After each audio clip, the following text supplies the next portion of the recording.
This man looks like a regular shopper, coming in to pick up a few goods at his local convenience store. He's anything but regular. He opens up his blue bag and dives in. He fills his bag with chips, cakes, candy, and soda. And when he's done, he just walks out. This man has been serial thieving at the same convenience store for the better part of a year. He's there so much, they give him a nickname, Gatorade Man, for his penchant for the thirst-quenching sports drink. At least once a week, he waltzes in, grabs some snacks, then waltzes right back out. Until one day, he walks in, fills up his bags, and as he's about to walk out again, the clerks lock the doors. He's trapped.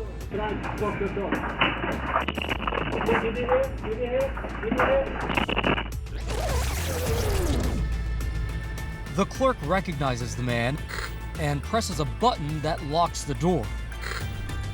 He calls 911. But this thief is not going to wait for police to arrive. He kicks once, twice, still no luck. He pushes and pulls at the door. He takes a running jump and kicks some more.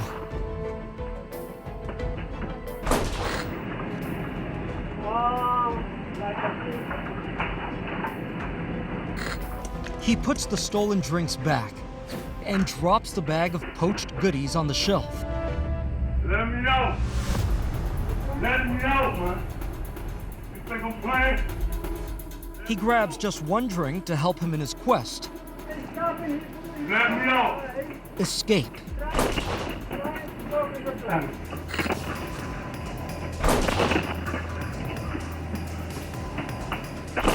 Finally, after a solid 5 minutes of kicks and flying jumps, the plexiglass comes off and he crawls through. And he's off again.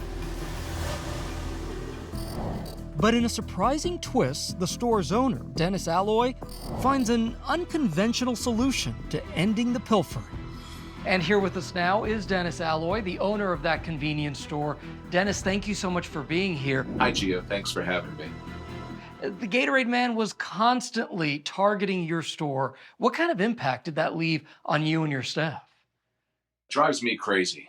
It takes a toll. For my employees, I don't want them confronting him physically. It's just not worth any potential bad result. He comes at will and gets away with it at will. He would come in. Oftentimes it was a few days in a row, then I wouldn't see him for a little while, then it would be a lot. And these guys that work for me, they have some responsibility in the store, and they feel terrible when things like this happen.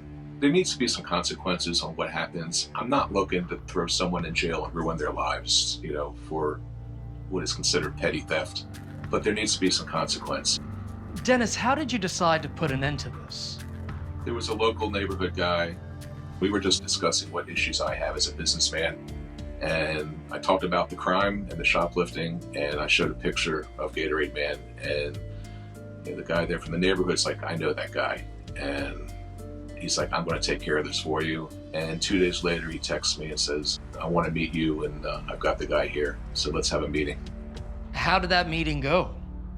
I was not happy about him at that point. He was a big problem.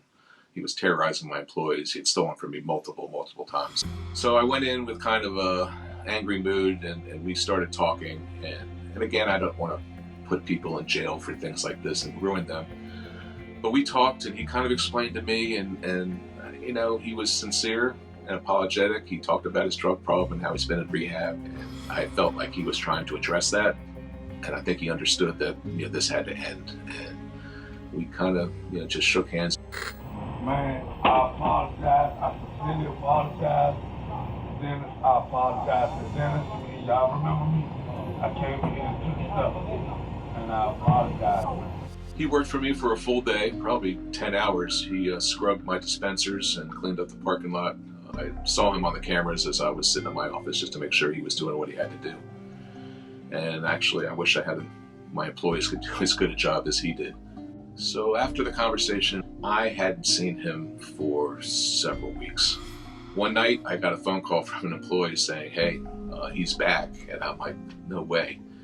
But since that one relapse, I have not seen him in the store since.